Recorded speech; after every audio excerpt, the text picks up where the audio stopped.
I had spent most of my life making women's hands look softer than they were. That night, mine looked harmless in black lace. The gloves were my own work, fine Sicilian floral lace over silk mesh, fitted close through the fingers, scalloped at the wrists. Beautiful enough that no one would ask why I wore them indoors in June. Beautiful enough that no one would notice how carefully I kept my left hand turned away from the light. At Palazzo Carbone, the chandeliers glowed like captured stars over old money and newer sins. Strings played under the frescoed ceiling. Men in dark suits spoke low in Italian and lower in threat. Women smiled with their shoulders back and their secrets pinned under diamonds. I was there because Adriano Bellomo liked to display the things he intended to keep. He had left finger-shaped bruises on my wrist 2 days earlier for answering a call from my aunt without asking him first. Tonight he had kissed my temple in the car and told me to smile like a good future wife. Then he had gone off to shake hands with men who ruined cities gently enough to call it development. I stood beside a table of sugared almonds and pretended the room did not make my skin feel thin. Elena, I turned. Rosa Santini, who ran the bridal atelier where I restored veils and gloves, was carrying a tray of champagne flutes for a hostess who had gone missing. She was 50 if she was a day, all iron-gray hair and practical kindness.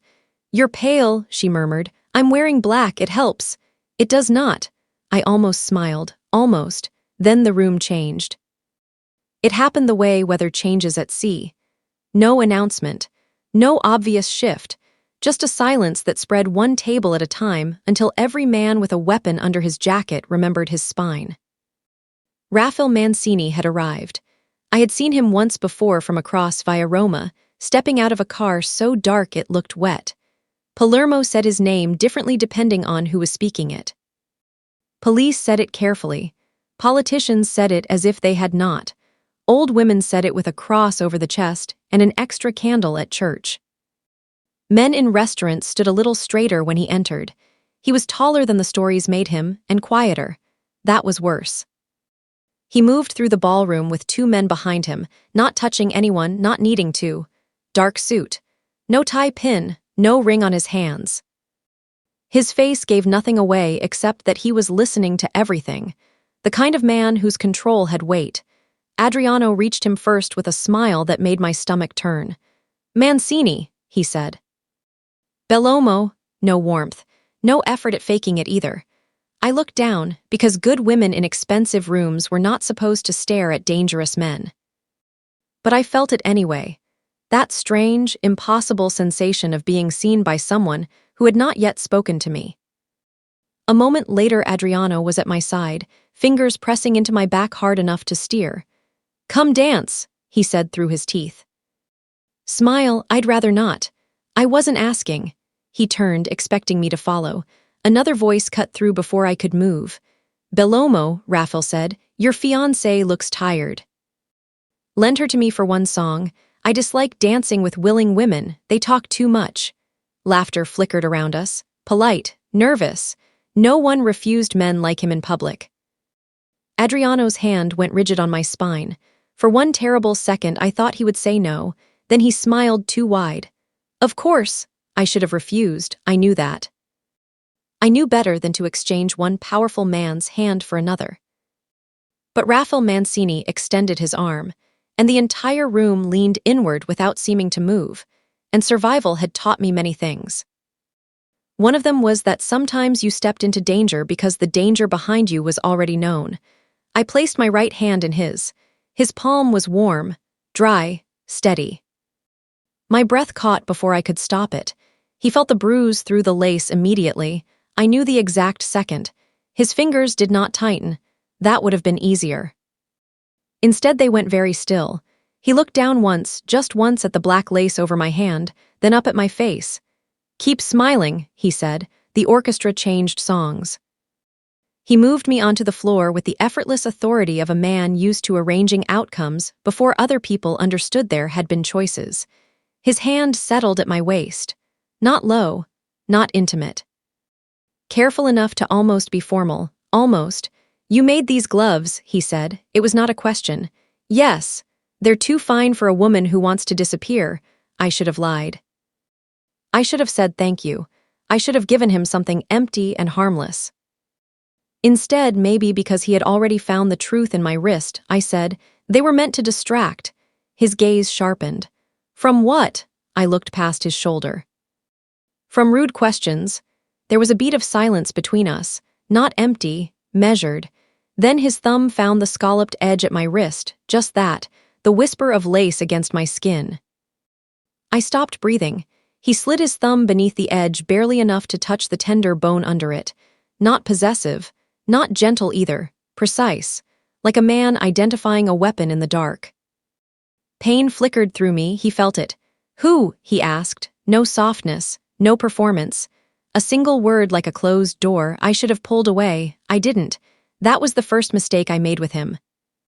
I turned my hand inside his, slowly, and opened my palm. Not away from him.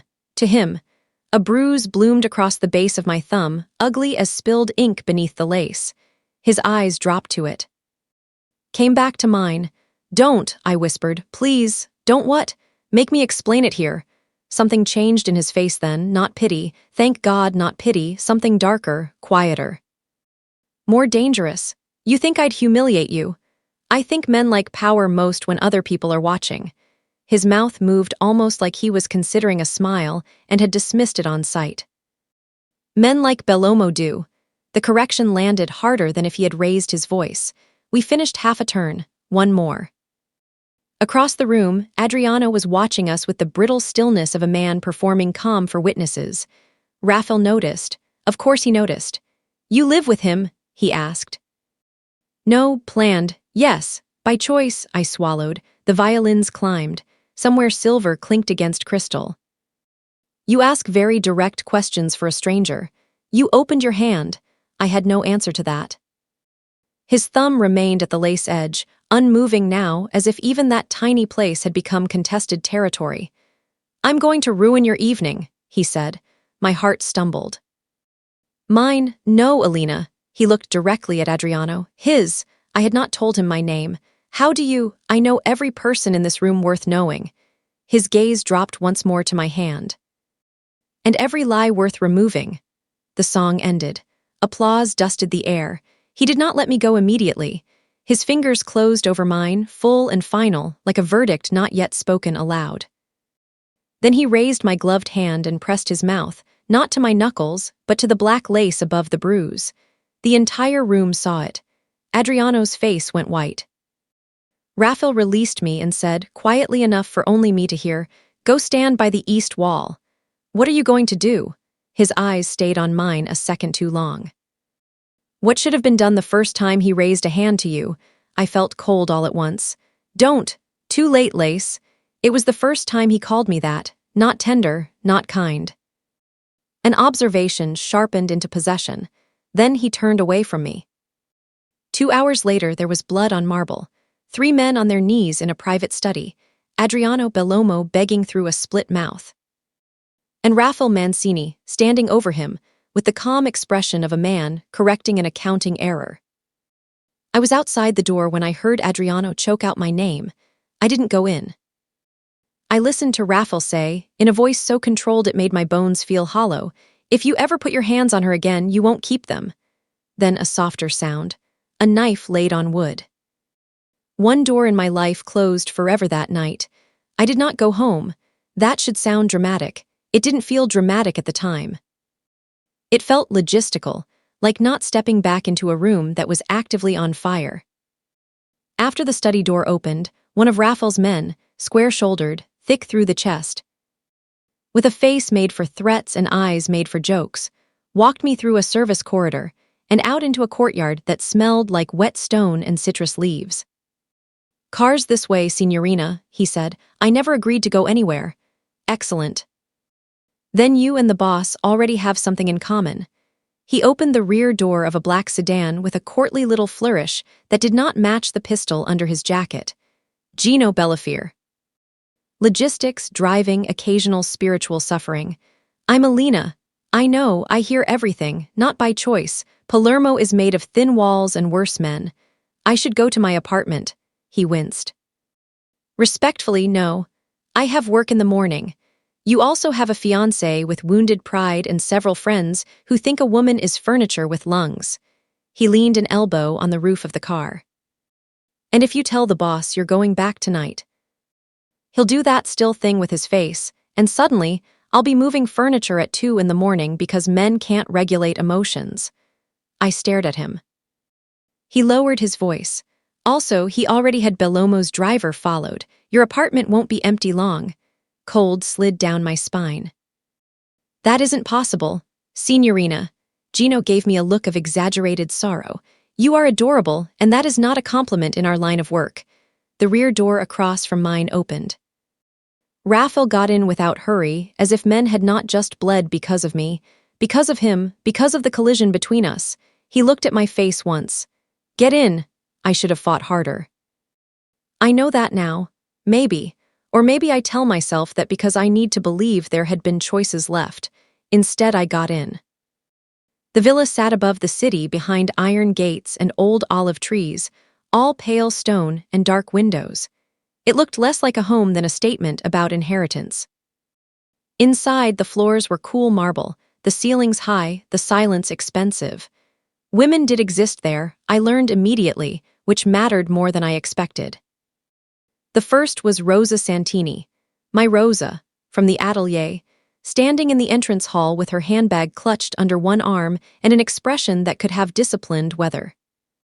You kidnapped my seamstress, she told Raphael. He inclined his head. Temporarily protected. She has fittings on Thursday. She'll still have hands on Thursday. Rosa blinked once. Then she turned to me and adjusted the collar of my dress like I was 15. I brought clothes, also your good scissors. Men never remember the right scissors. I almost cried at that. Instead, I nodded too fast. The second woman was Dr. Lucia Ferrero, the family physician, 30-something and beautiful in a way sharpened by impatience. She took one look at my gloves and said, "Private sitting room, now. I'm fine. Women who are fine never say it like that." In the sitting room, she removed my gloves with clinical efficiency. Her mouth tightened at the bruises, older ones underneath. Fading yellow near the wrist, fresh purple over bone. She did not say I told you so, she had never met me before. Somehow she managed to imply it anyway. Behind her in the hall, Gino's voice drifted in. Doctor, on a purely hypothetical level, does one slice of prosciutto count as sodium if it's eaten emotionally? Lucia didn't even turn around. You're 40, Gino.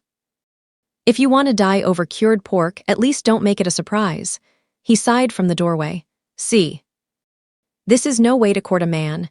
For you, a firm blood pressure cuff is already too intimate. For the first time since the ballroom, a laugh escaped me.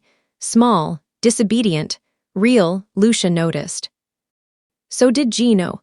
Ah, he said, pressing a hand to his heart. I have rescued the atmosphere, write it down. Raphael stood behind him, watching, not smiling, but watching. Lucia taped 2 fingers, wrapped my wrist, and set the lace gloves folded beside me on the table. Suddenly they looked indecent, too pretty for what they had hidden. You're safe tonight, she said. That is not the same as fixed. I looked at the door where Raphael still stood. How temporary is temporarily, he answered himself. Until the Bellomo problem is resolved. I am not a problem. No, he said. Your leverage. Anger snapped through the fear so cleanly I almost welcomed it. Excuse me, you are what men like Bellomo use to prove ownership. Removing you weakens him. And what does it do for you? His gaze rested on my bare hands. It lets me sleep. Lucia shot him a look sharp enough to draw blood. How romantic! He ignored her. Of course he did. Later, after Rosa had left kisses in the air over my forehead, and a maid had shown me to a bedroom larger than my apartment, I found him on the terrace outside the library. Palermo glittered below us, all amber lights and black water. From somewhere in the grounds came the faint sound of a fountain. I had put my gloves back on, armor out of habit. You shouldn't be awake, he said without turning. You shouldn't decide where I sleep. That happened 3 hours ago, Lace. We've moved on to other arguments. I came to stand a careful distance away. Do you call every frightened woman by the first thing you notice about her? Yes, that's awful. It's efficient. I should have been afraid. I was, but fear had changed shape around him. It was no longer the shivering, helpless kind Adriano inspired.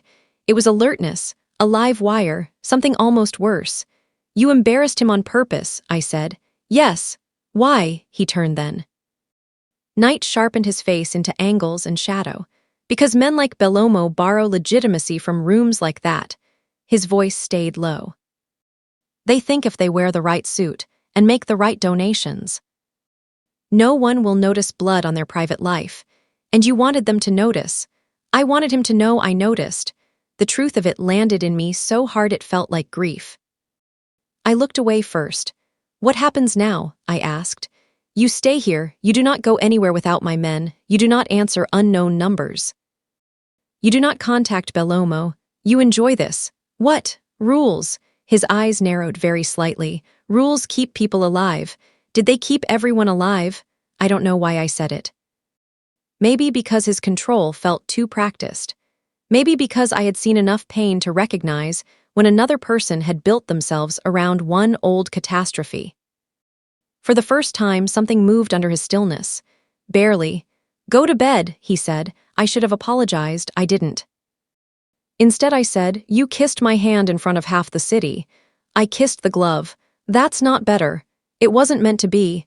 I hated the heat that climbed into my face then. He noticed that too. Sleep, Lace. Quiet, final, not cruel, worse than cruel because it sounded like care stripped of softness. I went inside. At the bedroom door, I looked back once. He hadn't moved. The city burned below him. His hands rested on the stone balustrade like violence choosing patience. Then he said, without looking up, "You're not going back." And just like that, my old life sounded farther away than the sea. Morning in the villa arrived with church bells from the city below, and the smell of espresso so dark it could have raised the dead. I woke disoriented, wrapped in sheets softer than anything I had ever owned, and for a few seconds I forgot where I was. Then I saw the black lace gloves folded on the bedside table beside Lucia's ointment and remembered everything all at once. The bruise, the ballroom. Adriano's face splitting under someone else's hand. Raffle's mouth against the lace over my skin. I lay still until my own pulse stopped sounding like bad news. Rosa had indeed brought my good scissors, 2 boxes of thread, a cedar case of lace samples, and 3 dresses practical enough to work in. She had also packed my mother's brass thimble, which made my throat tighten when I found it wrapped in a handkerchief. The villa had a workroom. Of course it did. The Mancinis had restored churches and funded museums to wash blood through marble for generations. The room overlooked a courtyard of lemon trees. Morning light fell clean across a long table.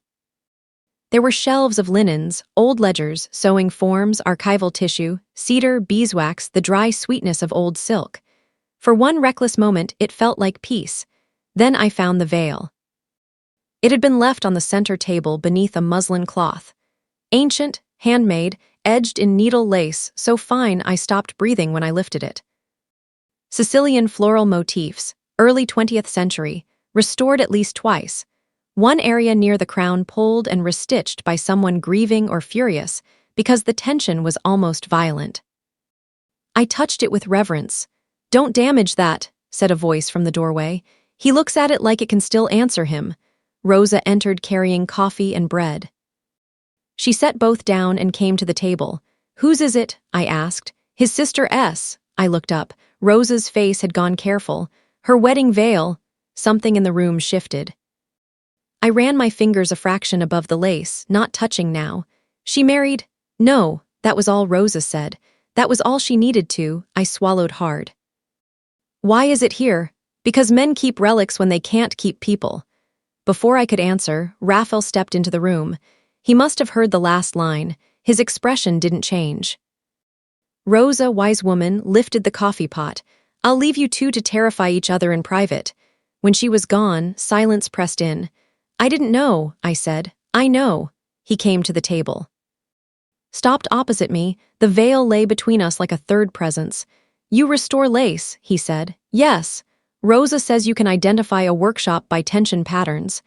"She exaggerates." He waited. I exhaled, not by much. His gaze flicked to my hands, bare this morning.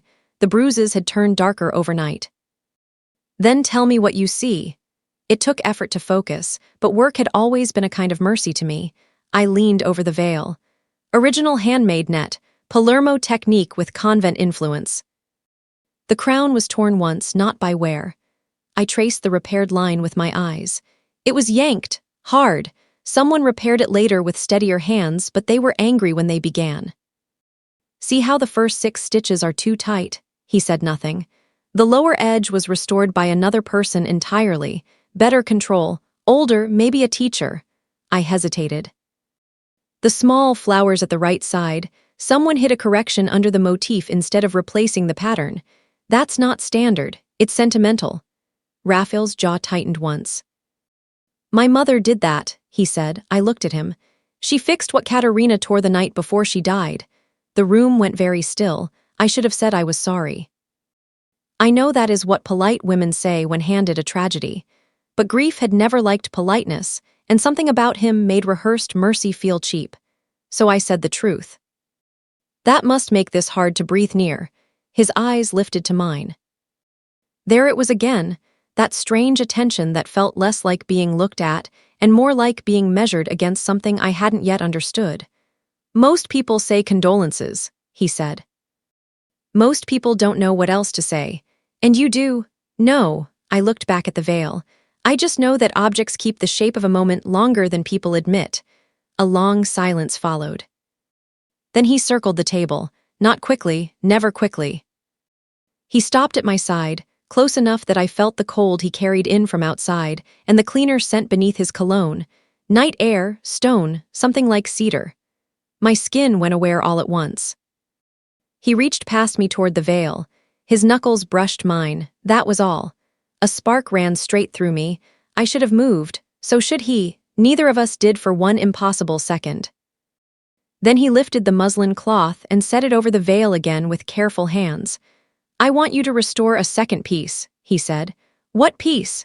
He slid a slim envelope across the table.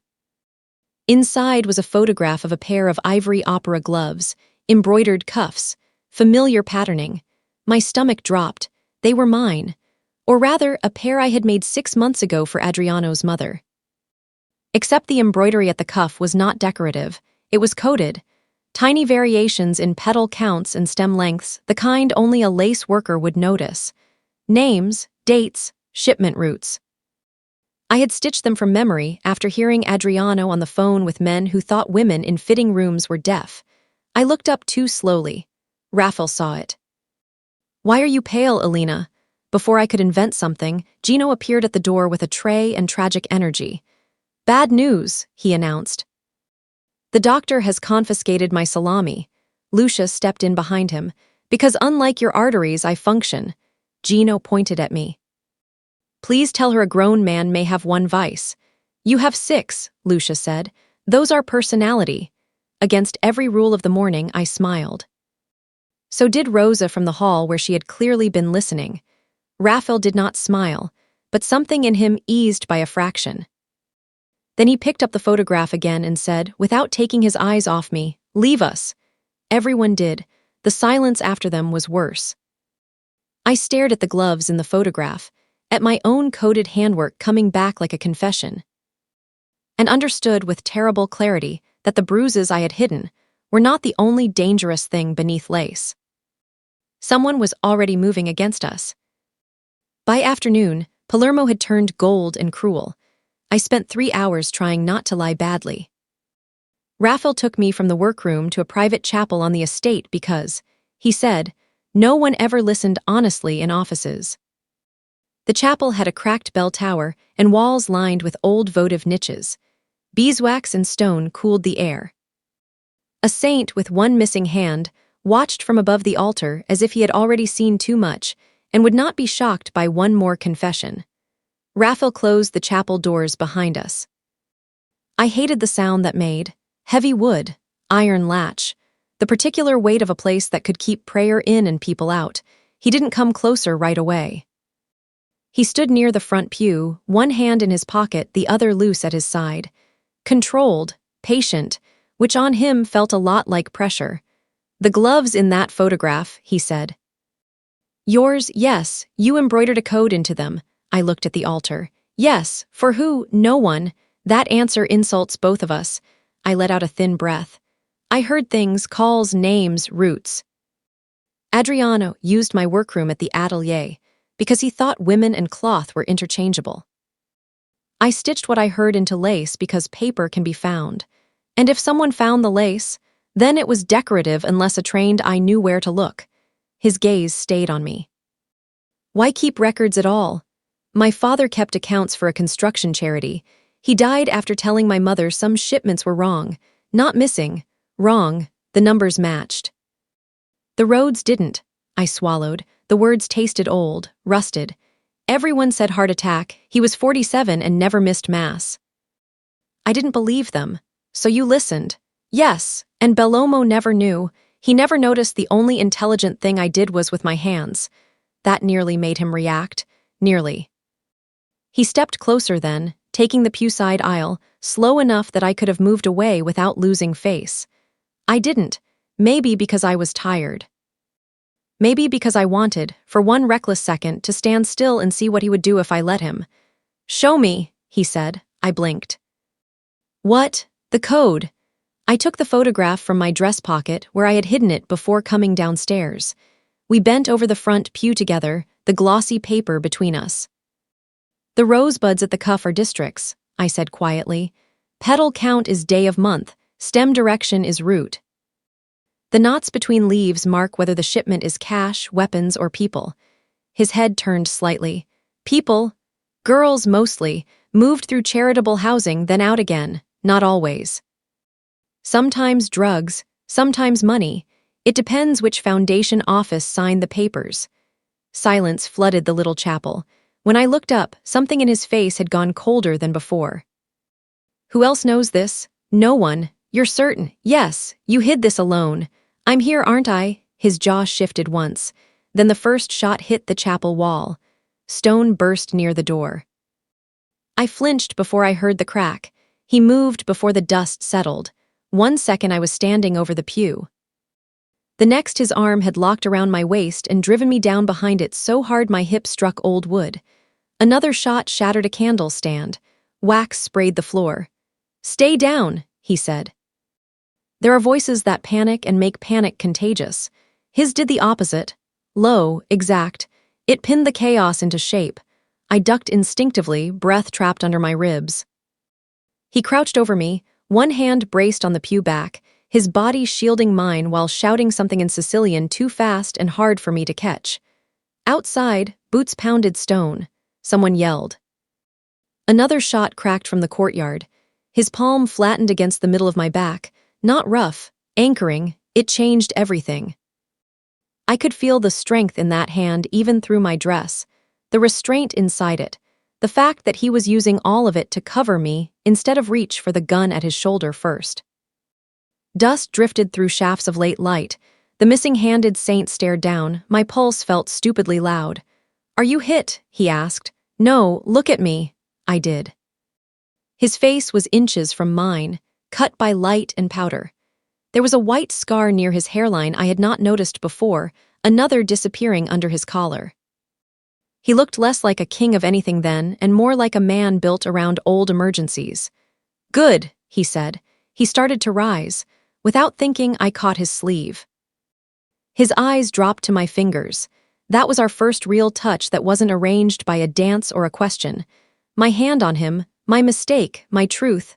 "Don't leave me," I whispered. Something fierce and unguarded flashed through his expression, gone so fast I might have imagined it. "I'm not leaving," he said. He covered my hand once, brief, and set it back against the pew as if it were breakable. Then he was up, gun drawn, moving with a kind of terrifying economy. No wasted motion, no shouted threat. One of his men rushed the side entrance. Another body hit the courtyard gravel with a sound I would hear in my sleep later. A third shot came from the bell tower. Raphael fired once. Silence. Not complete, never complete, but enough. Then Gino's voice rang out from outside, offended and breathless. "I hate snipers, it's so impersonal." If someone wants me dead, at least have the dignity to be nearby. Even then, with plastered dust in my hair and my knees bruising on old stone, a strangled laugh escaped me. It was either laugh or break. Raphael looked back at me over his shoulder, just once, checking. He came down beside the pew and held out his hand, the same hand that had found my bruise under lace. This time there was no music, no crowd, no polished room pretending men like him were civilized. I took it anyway. He pulled me up carefully. His thumb brushed the inside of my wrist, right over the fresh bandage Lucia had wrapped there. "Can you walk?" he asked. Yes, he didn't believe me. I knew because his hand stayed at the small of my back as he guided me toward the side door. Fingers spread, steady, infuriatingly aware of every stumble I tried to hide. Outside, one gunman lay twisted near the cypress wall. Another bled into gravel, while one of Raphael's soldiers pressed a shoe to his shoulder. Gino stood near the fountain with a pistol in one hand, and a hand pressed to his chest, in theatrical outrage. "My cardiologist will hear of this," he declared as Lucia hurried from the drive with a medical kit. "Stress is sodium for the soul." Lucia didn't slow. "If your soul had arteries, they'd be blocked." He pointed at the chapel. "I was heroic. You were loud. It's called morale." Raphael ignored both of them. He took me down the chapel steps himself. Halfway down, my knees wobbled, his grip tightened. "Easy, Lace." It was the same nickname, not the same voice. At the foot of the stairs, he stopped abruptly, staring at the gunman on the ground. The man had Katerina's wedding veil pattern tattooed inside his wrist, tiny floral lace done in ink. I felt the shift in Raphael before I understood it. The silence around him became dangerous in a different way, personal. He looked at the tattoo, then away. His face emptied out so completely it frightened me more than anger would have. "Take him alive," he said. And for the first time, I understood that whatever had happened to his sister had never finished happening inside him. When he turned back to me, there was blood flecked on his cuff. He noticed me noticing and stepped back a fraction, as if distance could spare me the truth of him. It couldn't. He had shielded me first. That was the problem. Because nothing about that felt safe anymore. The attack changed the air in the villa. Doors that had once seemed merely heavy now clicked with armed meaning. Men I had barely noticed became visible at corners and thresholds, silent in dark suits, hands never far from the inside of their jackets. Palermo below still sparkled at night as if the city had not just tried to spit death through a chapel wall. Inside, everyone lowered their voices, even Gino. That lasted nearly 7 minutes. By evening, I was in the downstairs kitchen, because I could not bear another room full of polished silence. The kitchen was vast, tiled in old cream and blue, with copper pans hanging over the central table and a bowl of lemons so fragrant they cut through the scent of espresso and bread. Rosa believed all fear could be improved by food. She was making caponata with the aggressive tenderness of a woman who had survived too many men to be impressed by one more. "Slice thinner," she said, pushing an eggplant toward me. "I'm not one of your apprentices." "No, you're worse, you think too much." I sliced thinner. The repetition helped. Knife bored purple skin. Pale flesh, oil warming in a pan, the ordinary miracle of hands doing what they had always done while the rest of me lagged somewhere behind. Rosa watched for a moment. "He asked me if you'd eaten," she said. I did not look up. "That doesn't mean anything." "No, men like him rarely ask the question unless the answer matters." I cut too hard and nicked my thumb. Rosa clicked her tongue. "See, thinking." I wrapped the tiny cut in a cloth and changed the subject. "You knew his sister." "Yes. What happened to her?" Rosa stirred onions without answering right away. She was sweet in the dangerous way. The kind of sweet that believes love can civilize a bad man. She looked at me then, sharp as a pin. "Do not mistake this for advice. History doesn't become useful just because it repeats." Before I could decide whether to be offended, the kitchen door opened, and Raphael came in with Arturo Salvi at his side. I had seen Arturo only in passing until then. Silver hair, immaculate suit, a face lined by patience rather than age. He was the sort of man priests trusted, and children would probably have approached for candy, which made the cold in his eyes worse when you noticed it. "Elena," he said warmly, as if we had known each other for years, "you've caused a storm. I was under the impression bullets usually do that." Rosa hid a smile in the pan. Archero did not. "And yet some people stand at the center of weather more often than others." Raphael's gaze touched my bandaged thumb, the knife, the cut board, everything at once. "Leave the knife. I'm cutting vegetables, not plotting a coup. Today those look similar. I should have obeyed. Instead, I set the knife down in deliberate slow motion. Stubbornness had become my most pointless form of self-respect. Archero stepped closer to the island and drew a folded sheet from his pocket. "We've identified 2 root marks from your embroidery. Enough to know Bellomo used charitable shipments to move cash, not enough to know who in Palermo signed off." I dried my hands. "I can help with that." "You already have," Archero said. "No. I mean really help." Raphael's expression hardened. "No," I turned to him. "You don't even know what I'm offering. You're offering to stand closer to a fire. I'm already on fire." The words came out too fast, too true. The kitchen went quiet around them. Then softly, Rosa set a wooden spoon on the counter and left us. Cowardly. Wise. I took a breath and opened the cedar case I had brought from my room. Inside were sample cards, thread, pattern scraps, and a folded panel of lace I had hidden in the lining. Raphael saw the shift in my face before I reached for it. "What is that?" "My insurance." I unfolded the panel onto the table, fine cream lace over pale silk backing. At first glance, it was just an unfinished bridal cuff, all climbing flowers and tiny leaves. Then I pointed. "These roses are district offices." Bellomo liked floral motifs because he assumed women's things were stupid. My fingertip moved to a border line. "This edge marks dates. Double knots mean political protection." "Here, see this repeated wheel shape. That's not decorative, it's a Port Authority seal." Archero leaned in. "Who taught you to think like this?" "My father taught me numbers." "Lace taught me patience." Raphael didn't move, didn't blink much either. "How many pieces have you made?" 7. "Where are they?" 3 sold, 1 destroyed, 1 in Bellomo's house, this one here. 1 pair of gloves I hid in the atelier walls. I hesitated. "And 1 more." "Where?" I looked at Archero, not because I suspected him, not yet. Because he felt like part of Raphael's structure, and I had not learned what secrets belonged where. That pause was enough. Archero straightened.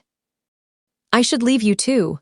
When the door shut behind him, Raphael came around the island until he stood directly opposite me. Not touching. Worse. "The 1 more," he said. "It's in Katerina's veil." Silence hit the room like dropped stone. I pressed on because stopping would be unbearable. Not all of it, just 1 correction at the lower border. I noticed the old repair and used the same hidden pattern to mark a date and a route. I needed somewhere no one would search. His face lost all color. "You stitched your evidence into my sister's veil." I flinched. "I know how it sounds." "How long?" 3 months. "You used her grave cloth as a ledger." "It was cloth no one touched because they loved her." My voice shook. That was the point. For a second, I thought he might throw the table between us. Instead, he gripped the marble edge until the muscles in his hand jumped once under the skin. The restraint in him was more frightening than any shout. I should have stopped there. I didn't. "She would have hated what they turned her memory into," I said quietly. "A relic, a warning." "You kept it untouched because it hurts. I understand that, but dead girls don't need lace. Living ones do." The kitchen held its breath. He looked at me as if I had stepped somewhere no one survived stepping. Then he said, very softly, "Get out." I stared. "Raphael, now." I picked up the panel with trembling fingers. For 1 wild second, I wanted to hurl it at him and make him feel exactly how impossible he was. Instead, I folded it wrong, ruining the tension at the edge, and hated that even then I noticed. At the door, I turned back. He hadn't moved.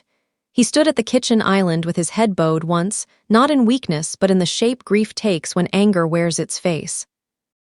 I went upstairs furious with him for sending me away and with myself for caring that he had. An hour later, Gino knocked on my door carrying a covered plate. Official peace offering, he announced.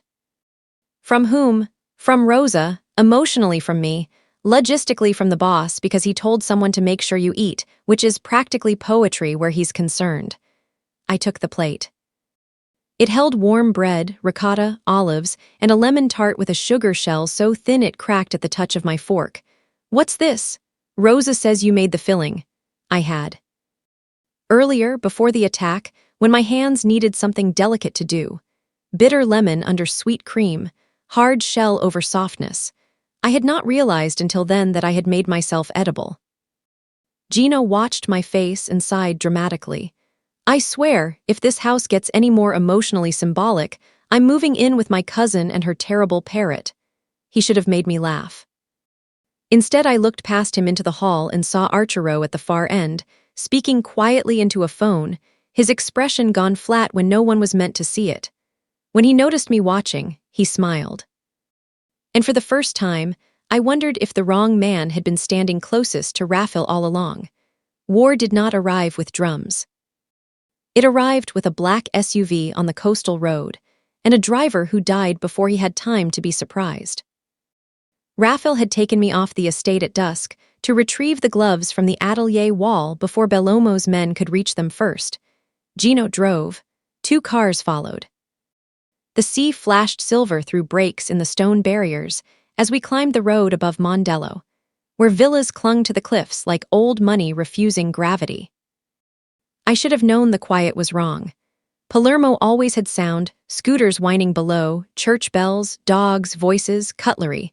But that road had gone thin. Even the cicadas seemed to stop and listen. Then the first car behind us exploded into glass. Gino swore with such inventiveness I almost admired it. Ambush, obviously. Because God hates a schedule. He jerked the wheel as bullets stitched the asphalt. Raphael was on me before I understood we were stopping. His arm wrapped around my shoulders and drove me down between the seats. His body covered mine as the windows shattered. Safety glass rained over us like hard salt. Stay down, Lace.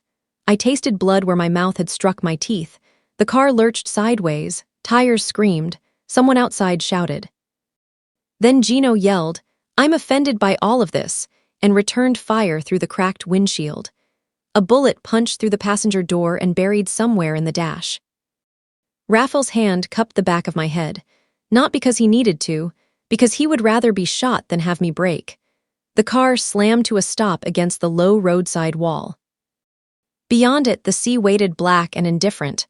"Move with me," he said. I nodded before fear could stop me. The rear door flew open. He half lifted, half dragged me out and behind the smoking shell of the car. Men were firing from the switchback above us. One of ours was down near the guardrail, unmoving. Another was shouting into a radio that spat only static. Raphael did not shout. He didn't need to. He pointed once. Men moved. That terrified me more than rage would have. "Can you run?" he asked. Yes, don't lie to impress me. I was. His mouth twitched once, grim, unwilling, almost human. Good. He handed me a spare magazine. I stared at it. I don't know how. You don't need to. Put it in your pocket. If I tell you to run, you run downhill to the service stairs. Gino knows the rest. Where are you going? To finish this. He started to rise. I grabbed his wrist. Second restraint. Not his this time. Mine. Don't die, I said, hating the shake in my voice. His eyes met mine. In the gunfire and hot metal and salt-dark air, something opened between us that had nothing to do with survival and everything to do with it. I'm trying, he said. Then he left cover. Later, I would only remember fragments. The astonishing speed of him, the clean violence, the way men twice his size recoiled before he touched them. Gino dragging me toward the stone service stairs while complaining that his low-sodium life had not prepared him for tactical cardio. The smell of oil and sea spray and blood. One attacker reached the stair landing before we did. Instinct moved faster than thought. I took the metal flashlight from Gino's belt and drove it into the man's wrist as hard as I could. The gun went off wild. He cursed. I hit him again, lower, at the hinge of his elbow the way my father had once shown me on a roast chicken while explaining joints and leverage to amuse me. He dropped the gun. Gino stared. Madonna, remind me to stay flirtatious and respectful. I am neither, I said, shaking. Even hotter. The safe house sat above a shuttered marina, built into old stone with steel shutters that rolled down over the windows after we entered. It smelled of damp plaster, gun oil, and old linen. Lucia arrived 20 minutes later with one of the surviving guards. Gino had a graze across his shoulder and complained as if he had been disassembled. I had cuts on my cheek and splinters of glass in my hair. Raphael had blood across his shirt that was not all his. When Lucia finished checking me, I found him alone in the washroom, washing someone else's blood from his hands. The sink was too small for a man like him. So was the room. The mirror above the basin had a crack running through one corner, splitting his reflection into almosts. He looked up when I entered. You should rest. You're bleeding. It's nothing. Men always say that when something is actively leaking. His gaze dropped to the towel in my hand. Alina, you shielded me with your body on a road. And I'm beginning to resent your commitment to behaving as if this is administrative. For one dangerous second. He looked tired enough to tell the truth. Instead, he turned off the water. I stepped closer. There was a cut along his side where a bullet had skimmed him, not deep, angry enough. He took the towel from my hand as if to spare me and then seemed to think better of it. Slowly, very slowly, he gave it back. Third restraint. I cleaned the blood in silence. The room was small enough that every breath mattered. His hand braced on the sink beside my hip. Not touching me, not needing much more to ruin my concentration.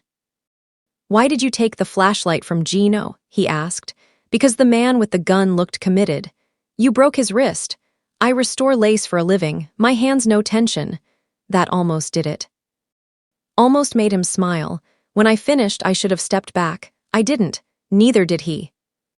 His fingers lifted, stopped near my cheek, then settled instead at the edge of my hair where a sliver of glass still glittered. He removed it with obscene care. I should have left you at the villa, he said. You did, repeatedly. I keep ending up near bullets. That's not funny. No, my voice thinned. It is. He was looking at me too hard now. Not like a man deciding whether to take, like a man deciding whether he could survive not taking. I heard myself say, very quietly, I'm not afraid of you. The truth was stranger than that. I was afraid of many things, him least of all in that room. Something in his face gave.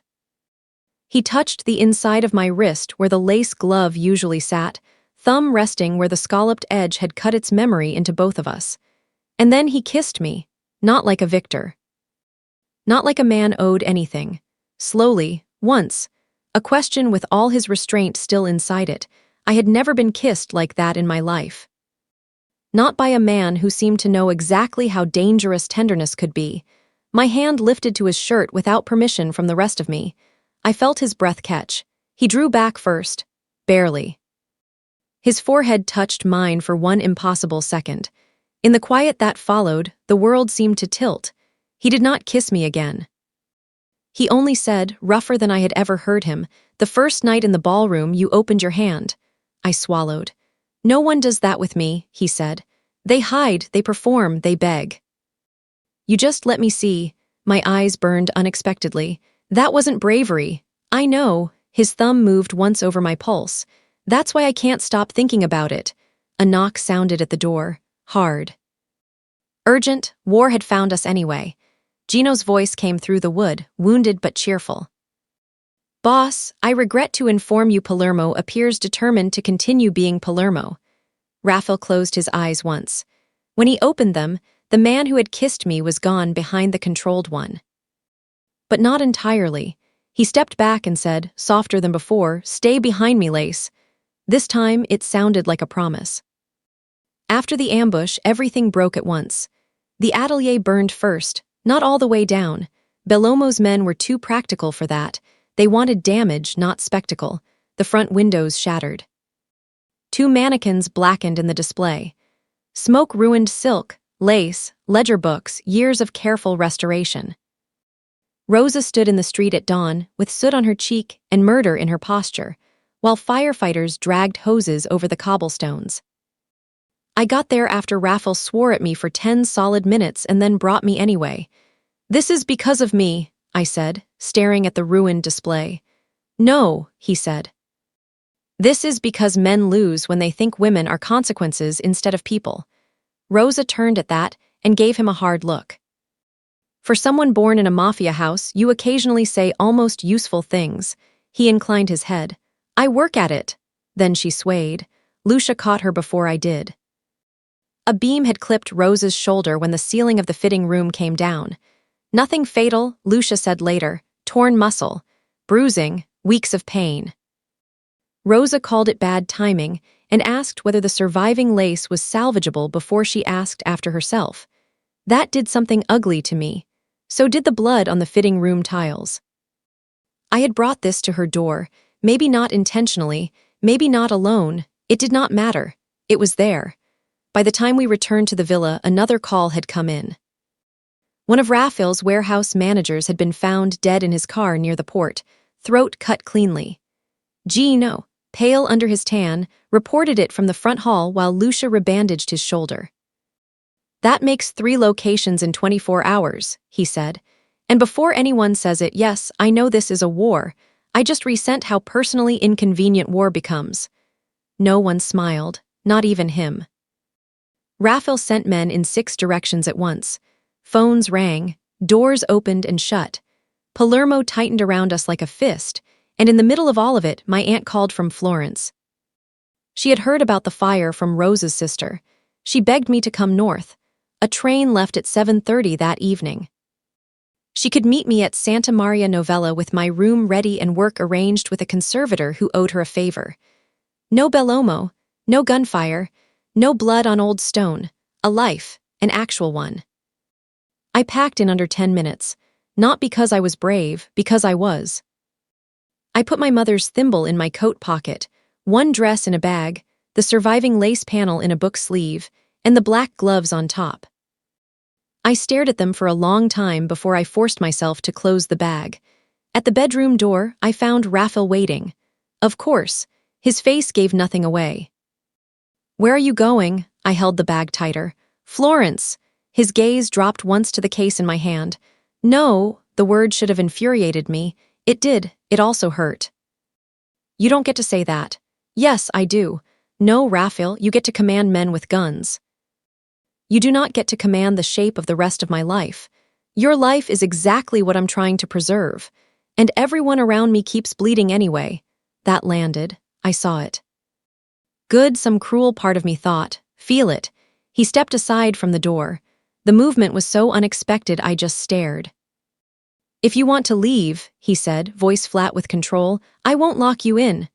The silence after that was unbearable. I had expected fury, argument, another order I could push against. Instead, he gave me the one thing that made the choice mine. I hated him for it. I hated myself more for wanting him to stop me.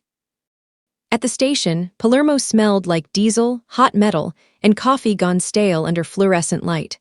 The platform loudspeaker crackled. Families clustered around luggage. No one looked twice at the black sedan or the men who stayed 10 feet back, pretending not to guard me. Raphael came himself. No hat, no disguise. As if the city wanted to watch him lose something, it could watch. He carried my bag to the train. I stood on the platform with my ticket crushing in my fist and looked at the open carriage door. This was the exit. Real, ugly, possible, no romance in it, no dramatic speech. Just a train, a city I could leave, and a man who had not asked me to stay because wanting it and demanding it were not the same thing to him. Your aunt will meet you, he said. I couldn't look at him. Yes, there'll be money in the side pocket. I don't want your money. It isn't charity. What is it? Preparation. I finally looked up. The station lights made him seem harsher than candlelight ever had. More tired, too. You think I'll go, I said. I think you should. Those words nearly undid me, because they were honest. Because they meant I was not a prize to him. Not leverage now. Not only that. If he was telling the truth, then letting me leave was costing him, and he was doing it anyway. The train hissed at the platform. Did Katerina try to leave? I asked before I could stop myself. He went very still. Yes, And she went back, for love, for hope. His jaw tightened. They are not the same. A final boarding call sounded. I put one foot on the train step. Then Gino's car tore into the station lane so fast a porter shouted. He jumped out half-buttoned, hair wild, looking less like a logistics man and more like a catastrophe in loafers. "Boss," he said, out of breath. Lucia found the route mark from the Vale correction. "It's tonight. Bellomo's moving the girls through the old customs tunnel." And before you both ask, yes, Archero knows already, because he somehow knows everything and I hate competent elders. I looked from Gino to Raphael. Tonight, girls.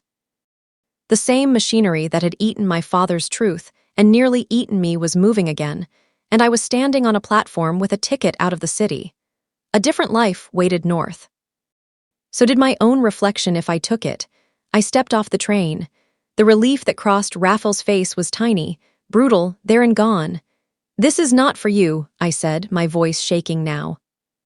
"I need you to know that. I know, it's for them, I know, and if I stay, something in me won't survive this." His eyes held mine. "No," he said softly, "it won't." I closed my eyes once. Then I handed the ticket back to him and said, "Take me to the tunnel."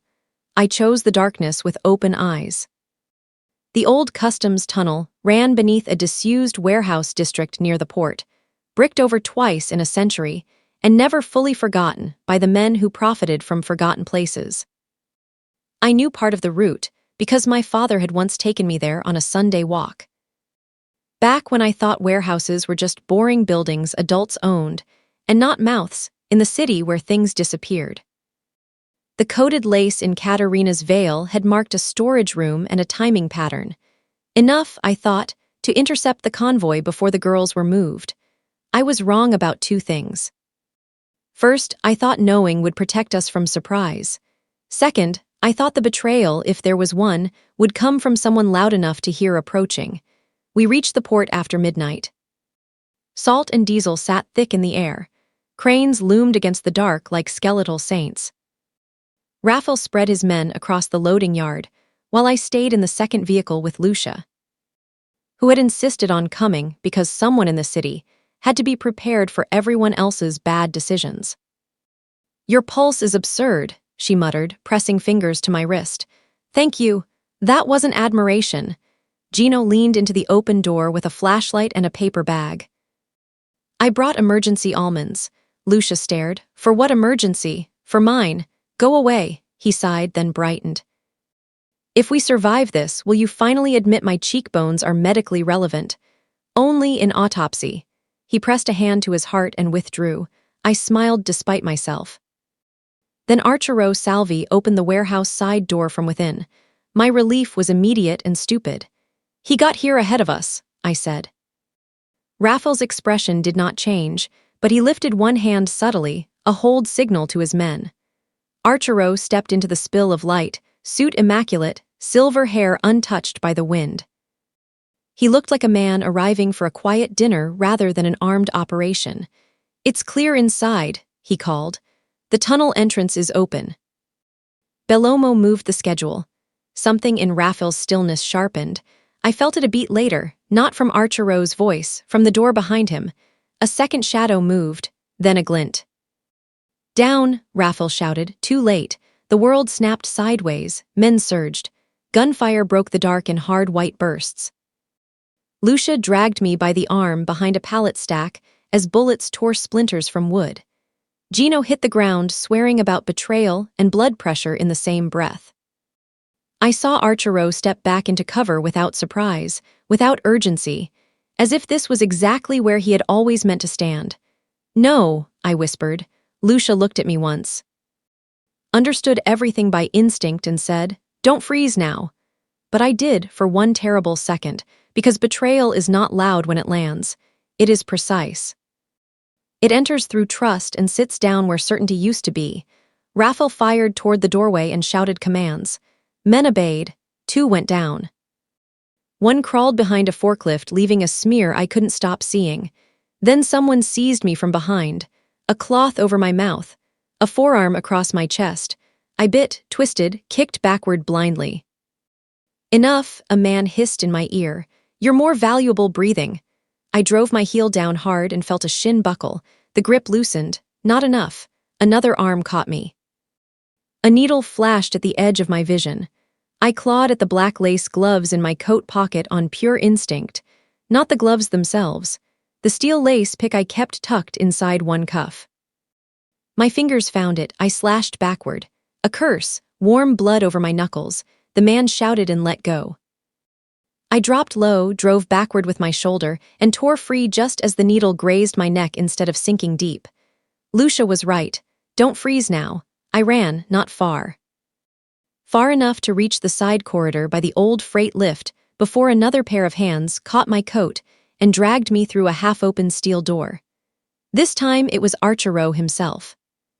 He shut us into the tunnel office with one efficient movement and slid the deadbolt. Outside, gunfire went on in violent bursts.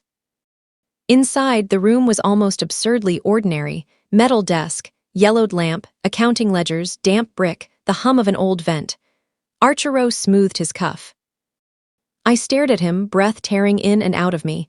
You. Yes, he said. At last. The betrayal should have made him monstrous. It didn't. That was the worst part. He still looked like a patient man from a quiet bank, the kind who would remember children's birthdays and hold church doors for widows. Why? I whispered. Because Palermo survives on hard decisions made by people willing to be hated for them. He picked up one of the ledgers, almost absent-mindedly. Raphael never learned the second half of power. Protection means choosing who gets sacrificed. My stomach turned. Girls, roots, cargo, alliances, don't be sentimental with infrastructure. I hated him instantly for saying it so cleanly. Outside, I heard Raphael shout my name. Archero heard it too. Something unreadable passed through his face. He still shouts for people, he murmured. That was always his weakness. You raised him. I refined him. His eyes sharpened. And before you ask, yes, Katerina came to me the night she tried to run, begging, bruised, stupid with hope. I sent her back because if I had not, men on both sides would have burned half the city, proving a point. My knees nearly gave way. You sent her back. I saved a war. You killed her. No, he tilted his head. Bellomo did. I simply understood what mattered more. There it was, the mirror, not rage. Calculations stripped of every human cost. I looked at the desk because if I kept looking at him, I might throw myself at his throat and die stupidly. On the metal edge sat a spool of red tagging thread used for freight labels. My pulse steadied by force, lace taught patience. You think he'll become you, I said. Archero smiled faintly. He already has in every way that counts. You're merely the latest thing making him delay. I took one small step sideways as if fear had made me drift. My hand found the spool, slow. Hidden by my skirt. He's nothing like you. All men who survive long enough in this world are. Another burst of gunfire rattled dust from the ceiling. Archero glanced toward the door. I used the second to pull free a length of red thread and loop it around the desk hinge. Then the vent grate, then the filing cabinet handle. Nothing obvious, just a tension line. A pattern. 3 crossings and 1 knot. The old Vescary mark for false wall, taught to apprentices who catalogued antique lace behind panel drawers. If Raphael came in looking for me, he would see it. If he was still alive. Archero reached for me then, not roughly, but with the cold entitlement of a man moving an object where it belonged. I stepped back. Don't touch me, he paused. That line always arrives too late. I lifted my chin because it was all I had left. Not for me. His gaze dropped to my hands. I had taken the black lace gloves from my pocket while he spoke. He seemed to think I was clutching them for comfort. I was winding the steel lace pick back into one cuff. The tunnel shook with a new blast from outside. The lamp flickered. For one terrifying second, all sound dropped into a muffled ring. Then the deadbolt shuddered under an impact. Archero turned toward the door. I drove the steel pick into his forearm. He hissed, staggered back, and I ran for the far end of the office where the old freight hatch opened onto the lower tunnel. Cold air rushed up through the gap. Below, I heard crying. Girls. More than one. Archero caught my coat and ripped the seam. The black glove fell from my hand and landed on the floor between us, lace spread open like a warning. Then the door behind him buckled inward. And I understood all at once that if Raphael was 1 second too late, Archero would kill us both before letting the truth walk out alive. For 7 seconds after the office door burst inward, I believed no one. Then I saw Raphael. He came through smoke and splintered wood with blood at his temple and murder in the set of his shoulders. I had seen him violent before. I had never seen him personal. Archero pivoted, gun up. I dropped. The shot went high. Raphael fired back. Metal screamed. The lamp shattered. We were plunged into shadow, broken only by emergency strips along the tunnel wall and the wild strobe of gunfire from the loading floor outside. I crawled for the freight hatch, one hand on the cold brick, the other on the lace pick slick with Archero's blood. My black glove lay near the desk leg. Raphael's foot missed it by inches as he drove Archero back. "Elena," he barked, "I'm here." "I know." The answer hit me harder than it should have. Archero slammed into the filing cabinet. The red thread I had strung across the room snapped tight around his wrist and the cabinet handle. For one absurd second, he was trapped by a line meant only to signal. His face changed when he realized what had caught him. Raphael saw it too. He looked once at the thread pattern, then at me. Understanding flashed between us, fierce, instant, intimate in a way kisses had not prepared me for. He had found the sign I left. He always would have, some dangerous part of me thought. "Lower tunnel," I shouted. "The girls are below." That was the wrong thing to say if I wanted him to stay only mine in that room. The right thing to say if I wanted everyone alive. He made the choice I already knew he would. "Gino," he roared. "With her, now." A body barreled through the broken doorway. Gino, wild-eyed, gun in one hand, bolt cutters in the other. "Respectfully," he said, seeing Archero pinned for one miraculous second by a red thread, "this is the most upsetting embroidery-related situation of my life." "Take her down," Raphael said. "And you?" Raphael didn't answer. He didn't need to. Gino looked at me. "Come on, Signorina. Heroics first, emotional collapse later." We went through the hatch. The lower tunnel smelled of wet cement, mold, and human fear. A single row of caged lights buzzed overhead. Along one side, behind chain-link partitions, 8 girls huddled on old blankets. Some barely teenagers, one with a split lip, one clutching another's hand so tightly their knuckles had gone white. My lungs forgot how to work. Gino swore softly. "No jokes now." He snapped the first padlock with the bolt cutters. "Out, quickly." "No screaming unless it improves your odds." I moved with him from cage to cage, talking because silence would have broken me. "You're all right. We're getting you out. Keep hold of each other." "Don't run unless he tells you. He's loud, but he means well." One of the younger girls stared at my cut face and said, "Are you hurt?" "Yes," I said. "But not in the way that matters right now." By the 4th gate, footsteps thundered from the far tunnel. More men. Gino thrust the cutters at me. "You know the rhythm." "I know the bullets." It should have been a ridiculous sentence. It was. I cut while he fired in controlled bursts down the corridor, muttering between shots about sodium, martyrdom, and the criminal lack of hazard compensation. On the 3rd gate, a tiny dog, God knows from where, some dockworkers lost demon with one torn ear, came charging out of the shadows barking like it had been personally betrayed by organized crime. Gino yelped, actually yelped. "Elena," he said through clenched teeth, still aiming his gun down the hall while trying not to look at the dog. "If I die in a tunnel because of a cursed meatball with teeth." Tell Lucia I was brave. The absurdity nearly strangled a laugh out of me. The dog planted itself by his shoe and barked at the approaching gunmen as if auditioning for sainthood. "Fine," Gino snapped at it. "You're with us now." We got the girls moving just as Lucia and 2 guards reached the hatch with medical packs and blankets. The corridor became motion, fear, orders, metal, breath. I kept turning back toward the office above, toward the sound of fighting that had gone frighteningly intermittent. Then it stopped. A silence like held breath spread through the tunnel. I started for the stairs before anyone could stop me.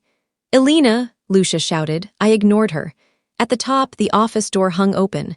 The lamps smoked on the floor. Red thread glimmered across the room like a cut vein. Raphael stood near the desk, chest heaving once, gun lowered. Archero was gone, not dead, gone. A blood trail led through the side service door into darkness. For one heartbeat, we only looked at each other. Then I crossed the room and hit him in the chest with both hands. Not hard enough to hurt, hard enough to prove he was there. He caught my wrists instinctively. "You left me," I said, and hated that it came out like pain instead of accusation. "To save them. I know." My voice broke anyway. "I know." His gaze dropped to my hands in his, to the fact that I was not pulling away, to the old pattern between us that had undone both our lives. Very carefully, as if everything around us were not ruined, he let go of one wrist and slid his thumb beneath the scalloped lace, edge where my glove should have been. Only skin now. But he touched the remembered place. "Lace," he said, rough and low. It was not cold anymore. I stepped into him before I could think better of it. He held me with one arm, hard and desperate and brief, his mouth in my hair, his heart beat too fast under my cheek. The reunion was wordless because anything spoken would have broken. Then he leaned back just enough to look at me. "Archero took the North records," he said. "Bellomo's dead." I stared. "What?" Archero killed him on the floor above when Bellomo realized too late who he worked for. His mouth hardened. "He's not cleaning a mess, he made it." The last veil dropped. Not Bellomo, then. Not really. Archero had been the shape inside the shape all along. Outside, sirens began to rise from the port. Raphael looked toward the dark service door where Archero had vanished, then back at me. "We end this tonight," he said, and from the look in his eyes, we both knew one of them might not survive it. Raphael's POV Archero had taught him 3 things before he was 20. Never waste a threat, never speak twice when men heard you the first time. And never love anything that could be used to negotiate your obedience. The old bastard had broken all 3 rules for himself. He had loved power so much he mistook it for reason. Elena had blood on her cuff and fury in her eyes when she came up the palace stairs beside him an hour later, refusing the safe car, refusing the locked room. Refusing every order that sounded like exile dressed as concern. He should have sent her away. He didn't, because she had opened her hand the first night and he had been losing ever since. If Archero died by his hand before dawn, Raphael would win Palermo and bury the last father he had. Elena's POV, the summer palace sat above the harbor on a rise of stone and cypress, abandoned by the family for years except for meetings too private for the city. Its windows were shuttered. Its chapel dome cracked. Salt had gotten into the marble and left pale bloom marks like old ghosts under the polish. I had never seen a house look so much like grief. Raphael's men moved through it in silence, clearing rooms with hand signals and short murmured Sicilian. I stayed behind him because he had stopped pretending I would do otherwise and started arranging the world around that fact instead. The records Archero stole mattered. Names, judges, route contracts. Proof, enough to burn Palermo clean through if they ever saw daylight. Enough to kill anyone who touched them. He would be in the archive room, I realized suddenly. Raphael looked at me once and knew I had understood something. "Why?" he asked quietly. "Because old men in love with systems always die near paper." Gino, checking his magazine nearby, muttered. "That is the most terrifyingly specific sentence I've heard all week." We found Lucia in the lower gallery with 2 guards and the tunnel girls bundled under blankets. Ready for transfer to a secure convent hospital outside the city. The dog from the tunnel trotted after Gino as if appointed by fate. "No," Gino whispered to it. "You are not mine, I rebuke this." The dog sat on his shoe.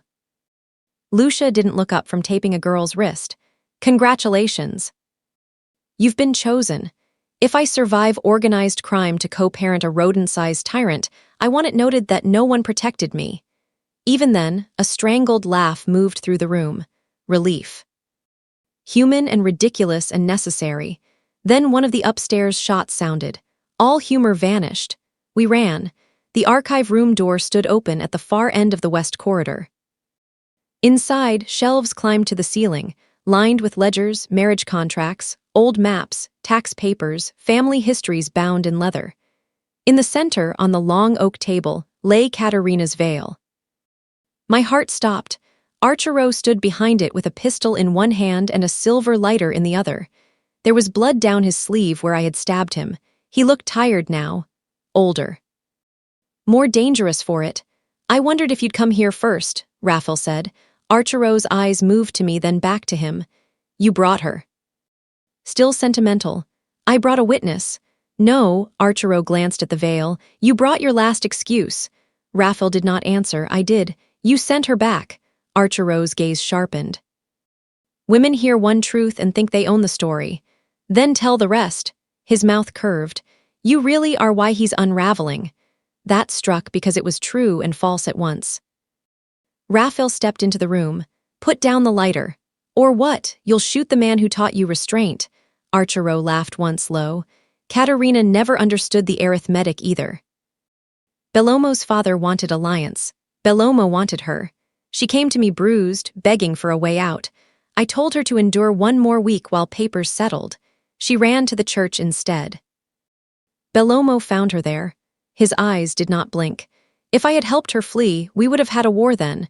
Instead, we had one dead girl and 20 years of peace. I tasted bile. Raphael went white with something beyond rage. She died because you measured her, he said. She died because you were too young to take your place and I had to preserve it for you. Mirror villain. There he was, the man Raphael could have become if he had ever started calling sacrifice wisdom. Archero flicked open the lighter. I moved before I thought. The lace pick was still in my sleeve. I threw it, not at Archero, at the chandelier chain above him. The old mechanism snapped. Brass and crystal crashed down between him and the table. The lighter flew from his hand and skidded under a shelf. Raphael lunged at the same second. The room became violence. No elegant word for it, no useful metaphor. Two men who had built each other coming apart among family records and broken crystal. Archero was older but not weaker in the ways that mattered. He fought dirty, efficient. He knew Raphael's habits because he had trained half of them. He drove a knife across Raphael's shoulder and would have opened him deeper if I had not kicked the fallen ledger stand into Archero's knee. He staggered. Raphael struck once, twice, disarmed him. Forced him against the oak table where Katerina's veil lay folded under shattered glass. Archero laughed blood into his teeth. Do it then, become what I made. Raphael's gun was at Archero's throat. His hand did not shake. Mine did. For one horrifying second, I thought he would kill the old man and lose the last clean part of himself in the same motion. Then he looked at the veil. At the hidden correction where I had stitched evidence into grief. At me, I opened my hand, I don't know why, instinct, memory, proof.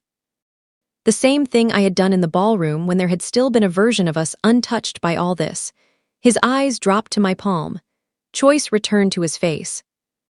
When he spoke, his voice sounded carved from stone. You don't die as my father.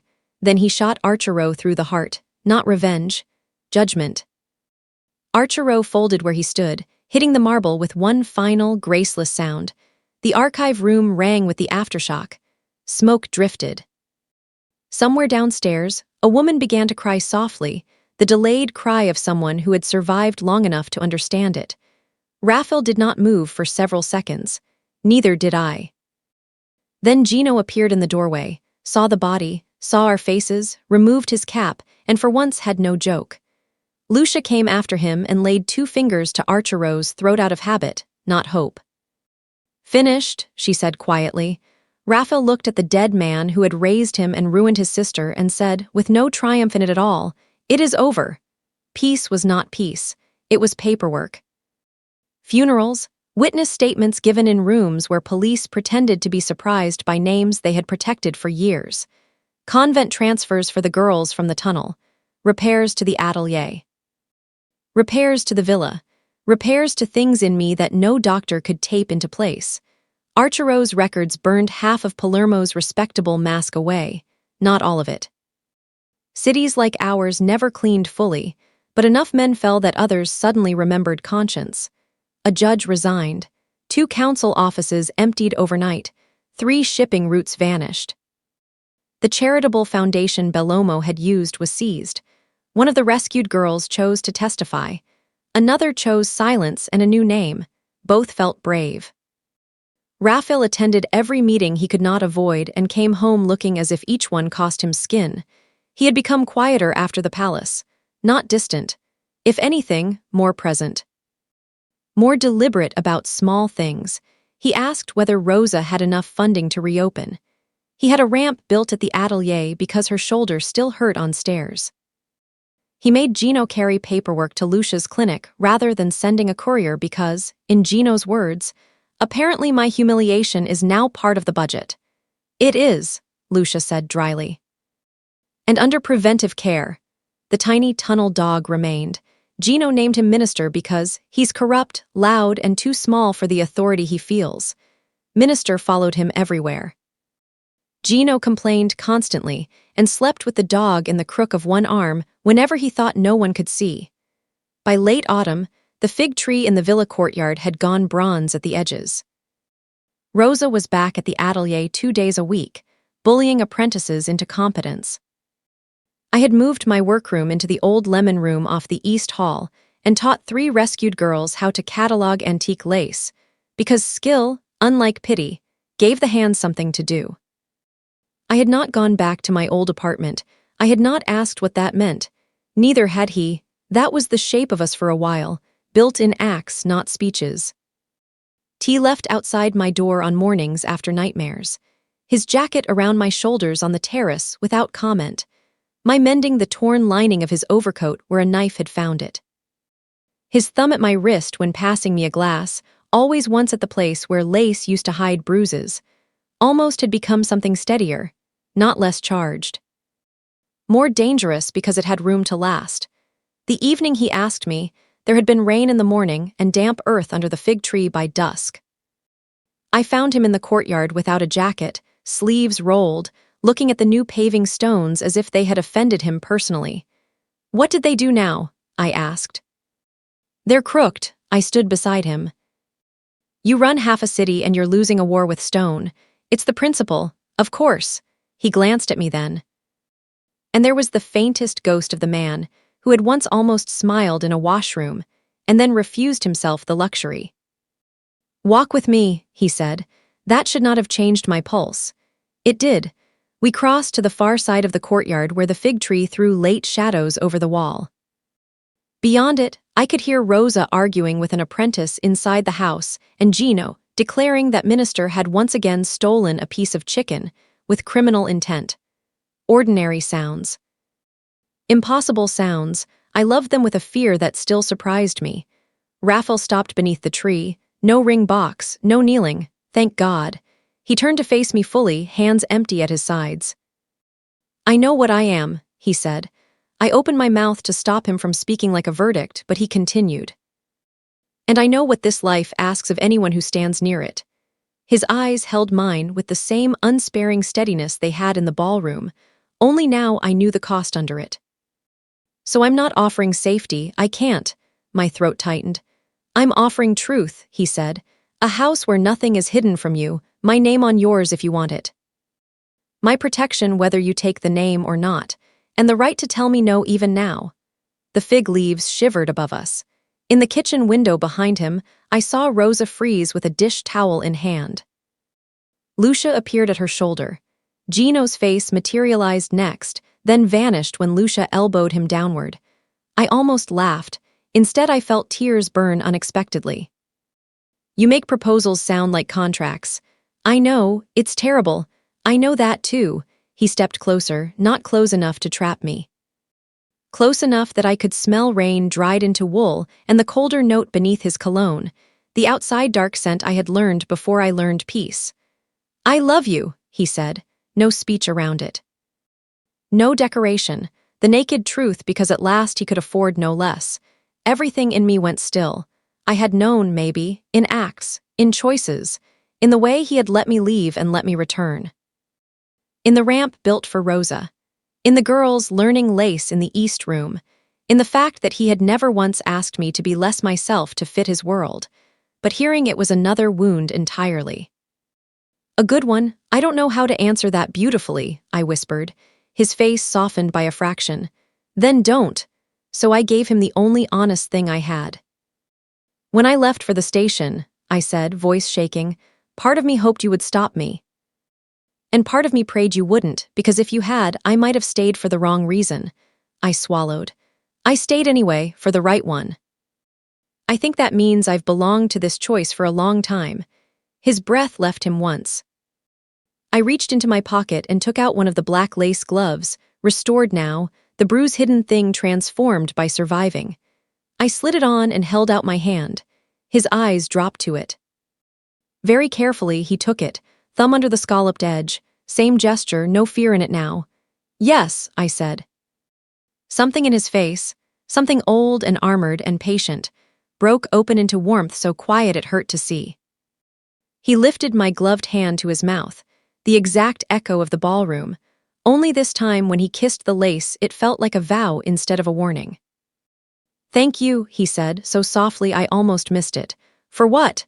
For opening your hand again, Lace. This time, the nickname held everything.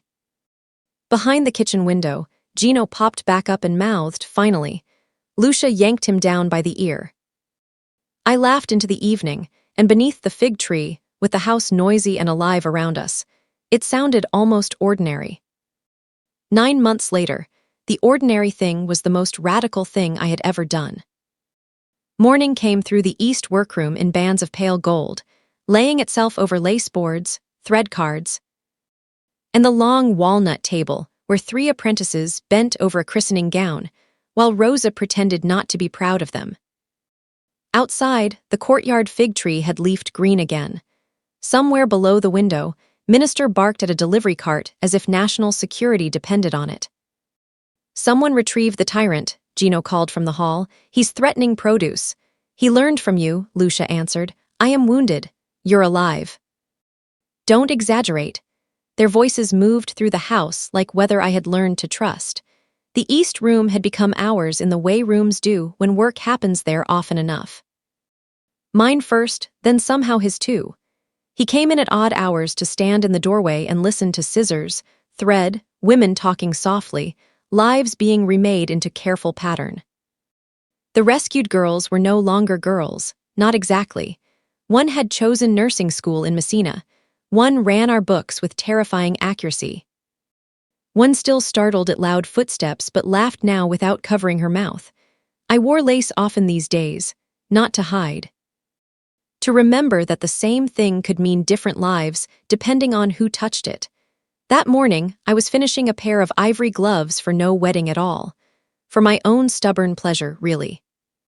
Fine scalloped wrists, tiny hand-rolled edges, nothing coded into the flowers. No names hidden, no root marks, just beauty allowed to be useless. I heard him before I saw him, not by footsteps. By stillness.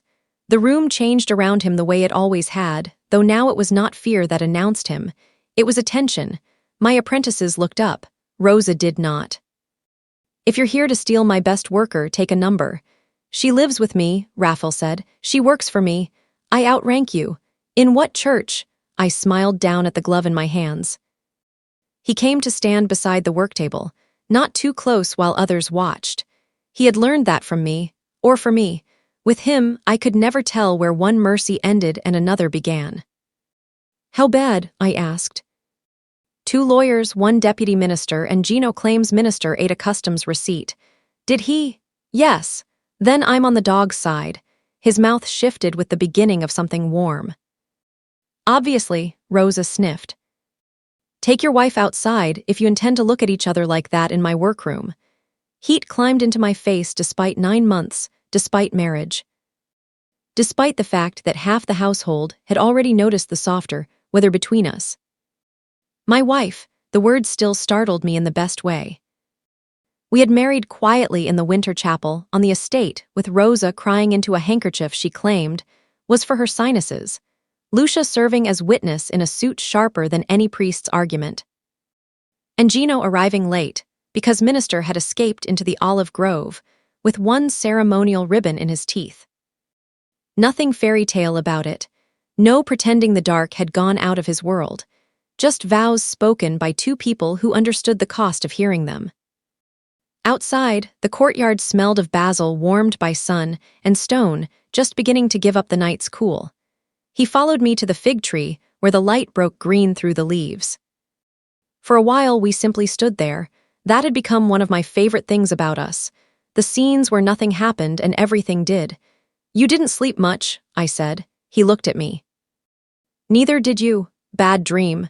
His hand lifted, hesitated, still, somehow, after all this time, giving me the space to receive him, and then settled at my wrist. Thumb beneath the lace edge.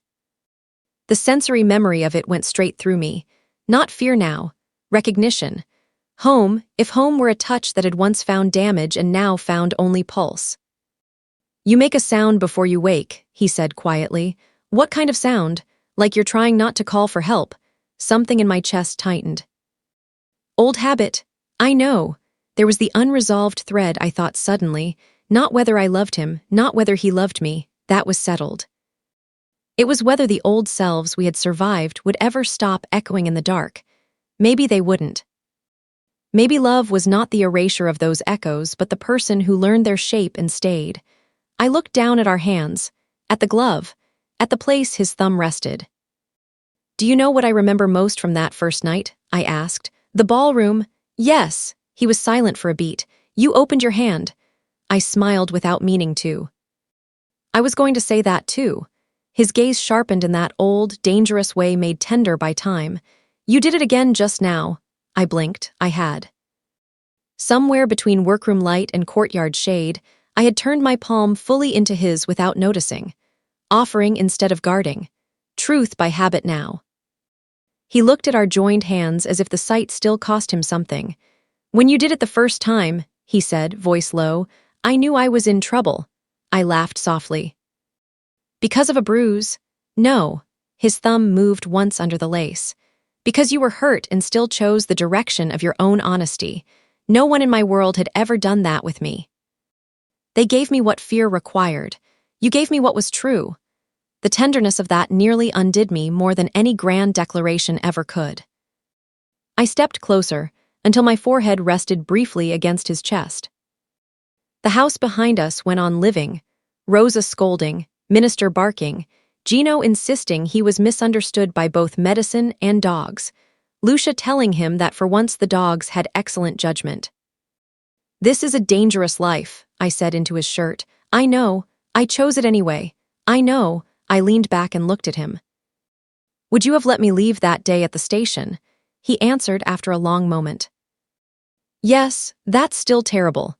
I know, and if I had gone, his eyes held mine with the same truth he had offered under the fig tree months earlier. I would have spent the rest of my life protecting Florence from a distance and hating every mile. I laughed, then cried a little because apparently adulthood was humiliating. He kissed the corner of my eye, then the lace at my wrist, then my mouth, brief and warm and certain, with none of the desperation of the safe house and all of the peace we had had to earn to get here. When he drew back, he touched the glove once more. Same gesture, completely different life. My lace, he said, no coldness left in it, no warning, only home. Behind us, Gino opened the courtyard door and announced, before anyone says I'm interrupting a moment. Minister has stolen a rosary, and I need a united government response. Lucia's voice came from somewhere behind him. If you taught that dog blasphemy for attention, I'll poison your lunch.